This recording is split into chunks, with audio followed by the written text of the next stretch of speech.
I could probably just let that song speak for itself. I love that song. I love the way it highlights the surprise of Christmas, because that's one thing that you notice about God in the scriptures, and especially the Christmas story, is he is a God of surprise. He does the unexpected. And I know that, sometimes if we had things our way, everything would just go to plan. But if God operated like that, like the song said, well, then the story wouldn't be as good, because it's the surprises that make for the good stories, especially like at Christmas. Think about that. Think about some of your best or most memorable Christmases usually had some kind of an element of surprise. I remember there was a year when, suburban parents, we love to get our kids stuff and get excited when they open gifts and envision the expressions on their face, especially when we're young parents. So we go down to my parents' house after the Christmas Eve service on Christmas Eve, and we wake up at their house and open Christmas gifts. And so we were new parents. I think our oldest, who's now 21, was 3 at the time. And we had these things that we were excited for him to open up. And, we're kind of new to the whole Christmas thing, especially with a kid old enough to unwrap gifts and things like that. And he runs straight downstairs. You got it all. This is how it's going to go in your mind. And he runs straight downstairs out into my parents' sunroom, where they keep garage sale toys for when the kids visit. And that's all he wanted to do, was hang out in the sunroom and play with the toys my parents already had from a garage sale. And we even have it on video. We're screaming at him, "Get out here in the family room and open the gifts. It's time to open your gifts." And he's crying, and I laugh about it every time. It's not how I thought it was going to go that morning, but I remember it. Then how about 3 years ago? Any of you remember Christmas 3 years ago, 2022? It was -30 wind chill. So, we wake up, and the Poindexter house has a regiment Christmas Eve. It's always a fairly stressful time for us, because we got, church to get ready for. And then my in-laws, when we get back from my parents', my in-laws are waiting for us at our house in the driveway. So we're getting the house ready. We're getting the vehicles packed up to go down to Maslin after Christmas Eve service. And so it's a stressful day. Well, our furnace went out. It's 30 below, wind chill. Pipes were freezing. Pipes froze here at the church. Water flooding in. We had an extractor going, a carpet extractor, 20 minutes before the service. I'm paying off the plumber to get done before the services start. It was miserable, but it was memorable, right? I remember it. It's fun now that it didn't happen again this year. Now, this year's surprise happened yesterday. Tradition that I have is I'll come with my boys. Now, my 21-year-old lives downtown now, so he wasn't here, but my 18-year-old, Elijah will be 18 on Saturday. He's a senior. He came in with me. Anyway, the Monday before, the day before the first Christmas Eve service, so December 22nd, we come in and we go up. Behind here is a big storage room with 4 big baskets of Christmas Eve candles, the candles that are in your seats. And we walk around with these big baskets of candles and candle holders, and we just place the candles, and then we go out to lunch or whatever. So we're here yesterday, 24 hours, before this is all going down, and we got the baskets, and Elijah says, "Dad, where are the candle holders?" And I'm like, "What do you mean?" He's like, "Well, the candles are out of the candle holders, and there's only, there's 100 candle holders. We're missing 300 candle holders." And we kind of scoured the place trying to find the candle holders, because they're always just attached to the candle.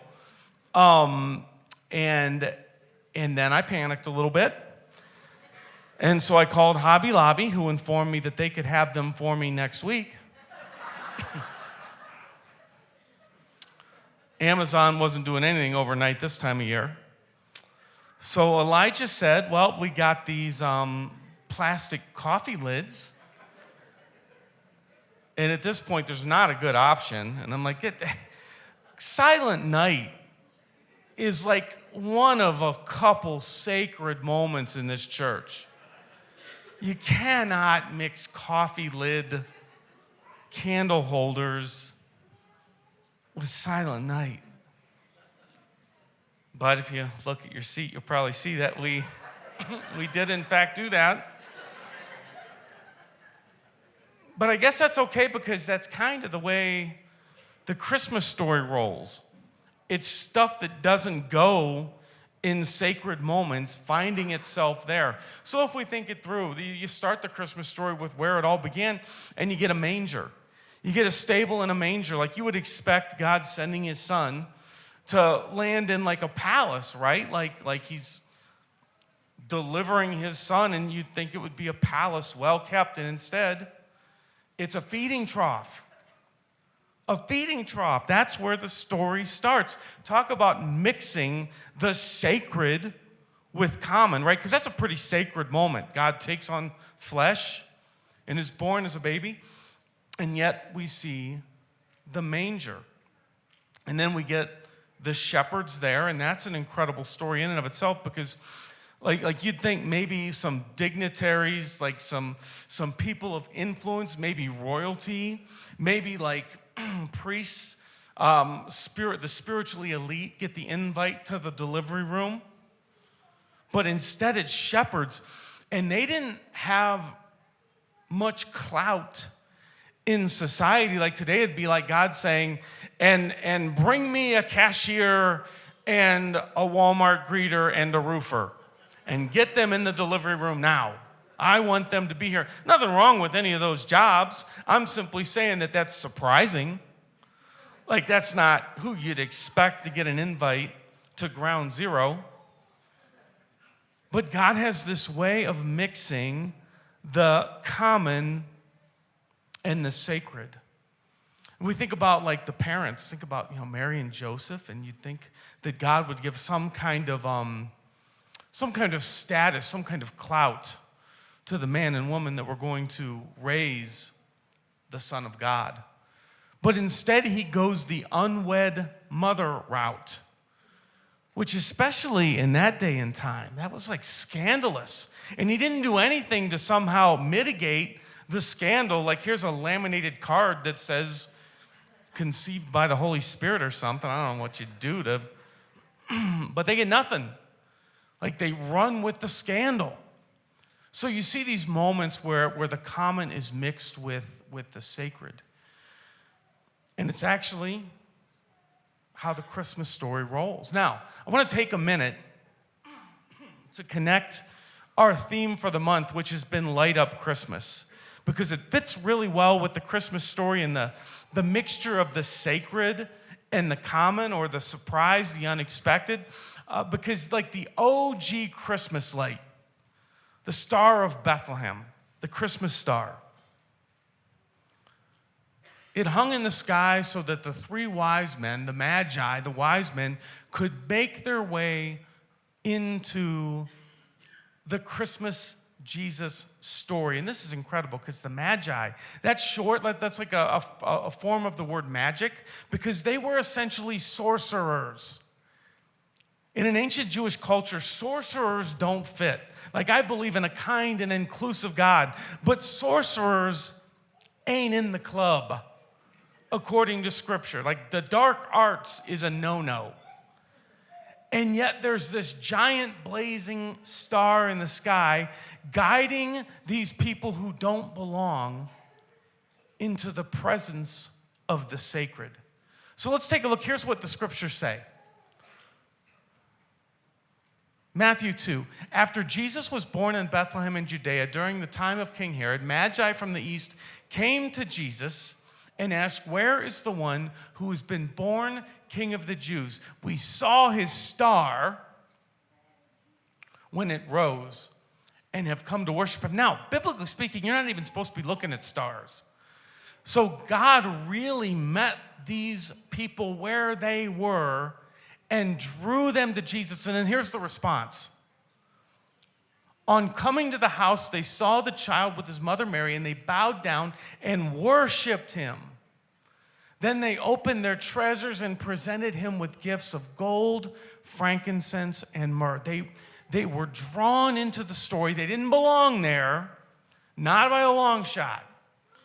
But they were drawn to the story and their hearts turned and they worshiped Jesus. Their lives were never the same. They were transformed. And so what we see time and again, especially in the Christmas story, is God refuses to see anybody as out.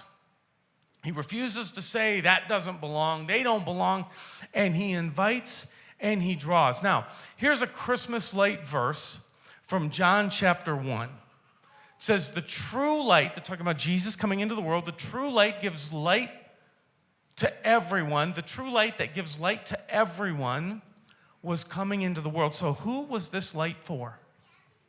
Everyone.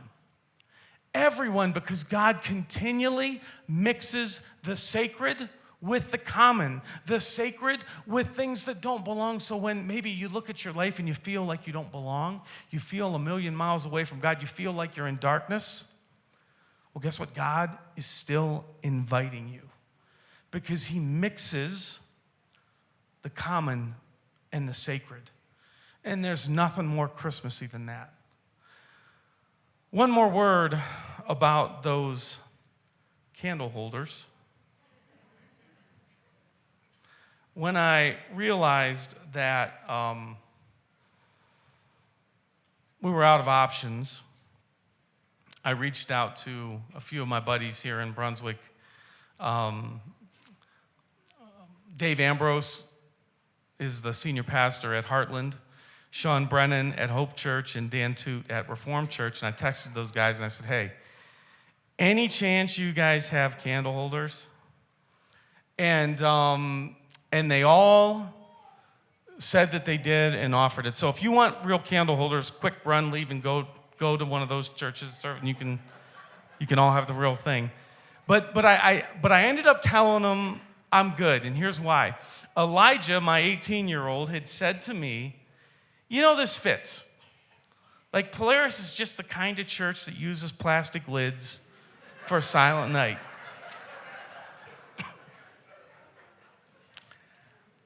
And I guess I kind of love that. Like, we got this killer band and singers, and we got children's ministry and youth ministry. Like, you won't find better stuff than that. We got, serving the homeless, and we got missionaries that are doing stuff in Costa Rica with children, but you still find plastic lids every now and then in these critical moments at a church. And so I was like, you know what? I like it because it says Polaris is for you. Polaris is for everybody. So think about that during Silent Night in a few minutes, but band singers, you can come on up. We have one more song before Silent Night, and it has become a sacred part of our church service. O Holy Night reminds us that same light that broke into the darkness of the stable, it still shines in the darkness today. It tells the story of weary hearts finding hope and of heaven stepping into ordinary human life. So as we listen, let this song carry the truth of Christmas deep into your soul. The light has come, and the light is for you. And in that gift, our weary hearts can rejoice. Because just as the wise men opened their hearts, we always can open our hearts to Jesus, and I hope that you'll do that during this moment.